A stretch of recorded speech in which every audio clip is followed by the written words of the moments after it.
Qu'est-ce qu'on fait? Papier. Qu'est-ce qu'on fait? Papier. Qu'est-ce qu'on fait? Papier. Qu'est-ce qu'on fait? Papier. Pourquoi? Maintenant. Oh là là! Olé. Régularisation de tous les sans-papiers. T'as pas de sans-papiers. C'est pas les immigrés. C'est la loi. Faut changer.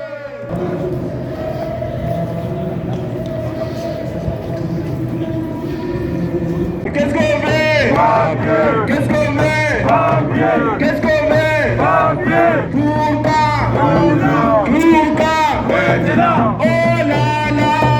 Olé. Régularisation de tous les sans-papiers. T'as pas de sans-papiers. C'est pas les immigrés. C'est la loi. Faut changer. Réarmez-vous. Qu'est-ce qu'on fait? Qu'est-ce qu'on fait? Qu'est-ce qu'on fait? Pour qui? Pour qui?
Bon, juste pour vous dire qu'on a été reçu donc par une délégation de parlementaires, qu'on a longuement rediscuté des luttes sur les piquets, sur les 3 piquets, mais plus spécifiquement maintenant, puisque la lutte se reconcentre sur les piquets DPD et Chronopost. Donc de la situation qui est faite depuis 1 an, de refus de reconnaître d'abord votre existence même comme étant des salariés pour ceux qui travaillent et qui travaillent à Chronopost et à DPD, comme étant des postiers à part entière qui sont soumis à ce système d'exploitation que personne ne veut reconnaître, qui est couvert par le ministère. Et nous, on est bien conscients que ce soit à la préfecture d'Evry ou à la préfecture de Créteil, que évidemment, ils ne bougeront pas de façon significative et claire pour donner une issue positive à notre lutte, c'est-à-dire régulariser tous les occupants des piquets, s'il n'y a pas quelque part une décision qui est prise au niveau du ministère et du ministre lui-même. Mardi prochain, il y aura de nouveau un rassemblement ici sur cette place, puisqu'il y a des projets de loi de Darmanin, vous le savez, pour durcir les lois sur l'immigration, pour aller même au-delà de la circulaire qu'il vient de prendre sur les questions des OQTF, des reconduites à la frontière. Vous travaillez ici, vous vivez ici, vous devez rester ici, vous y resterez. C'est ça qu'on réaffirmera par rapport au projet du gouvernement qui fait là aussi, lui, la course avec l'extrême droite, avec Le Pen et sa bande. Tout le monde mérite la régularisation ici. Il n'y a pas un seul délinquant ici. Il n'y a que des travailleurs. Personne ici n'a jamais acheté un téléphone dans le métro. Non, ça n'a jamais été fait. Tous ceux qui sont là, vous tous, vous avez tous accepté l'exploitation, la surexploitation, l'esclavage moderne des patrons vaillants pour être ici aujourd'hui. La moindre chose que l'État français peut faire pour vous, c'est donner les récépissés des cartes, c'est régulariser tout le monde. L'équipe qui est là aujourd'hui a aidé le gouvernement à réussir les pandémies. L'équipe qui est là aujourd'hui, c'est lui, il a aidé quand on était en plein confinement, quand il était télétravail pour les régulariser, peu importe leur origine, quand tout le monde était enfermé à la maison, quand le président de la République a déclaré qu'on est en guerre le 16 mars, ceux qui ont amené cette guerre-là, c'est vous, c'est nous. Alors ces pays-là, c'est nous. Dans les entrepôts, à décharger les camions, à les charger, aider la Poste à faire 15 milliards de bénéfices, alors que 8 milliards viennent d'EPD Chronopost. C'est les deux entrepôts qui exploitent les pistes, les sans-papiers. C'est l'argent d'exploitation, c'est l'argent de surexploitation, c'est une honte, c'est une hypocrisie. Après Mathilde parle. Alors on ne va pas s'arrêter là. Après une année, il n'y a pas marche arrière. Jamais. Si on abandonne maintenant, il n'y a pas de qualification, c'est même pas un échec. Jamais abandonné. Nous, on n'abandonnera pas. Jamais. Le froid, la neige, la pluie, on s'en fout. Nous, notre détermination est plus forte que leur haine.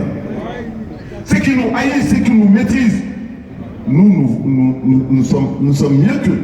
On parle mieux qu'eux. Parce qu'ils font quoi? À prendre des décisions pour les autres, à haïr les autres, à mépriser les autres. Et ils ne travaillent pas. Alors ces pays-là, s'ils tiennent, c'est grâce aux travailleurs. Et les travailleurs, les sans-papiers ne sont pas exclus. Ne sont pas exclus. On est des travailleurs comme tout autre travailleur. D'ailleurs, le boulot le plus difficile, c'est qui l'amène dans ce pays-là? Décharger les camions, allez voir. C'est les immigrés. Dans les ceintures marteau-piqueurs, c'est qui? C'est les immigrés. Le nettoyage des colis, c'est les immigrés. Dans les restaurations, à faire la plonge, en train de servir les gens, c'est des immigrés. Alors ce pays-là, c'est nous. On ne va pas baisser les bras. La lutte continuera. Et Inch'Allah, nous vaincrons. Vous avez vu l'exemple à Rachel Keke qui ont fait la grève, 22 morts. Alors on ne laisse pas. Mais s'il faut aller jusque-là, on ira. Jusqu'à ce qu'on obtienne ce qu'on veut. Vive la régularisation. On dit ensemble, ni raf, ni sans de rétention. Régularisation de tous les sans-papiers. Ni raf, ni sans de rétention. Régularisation de tous les sans-papiers.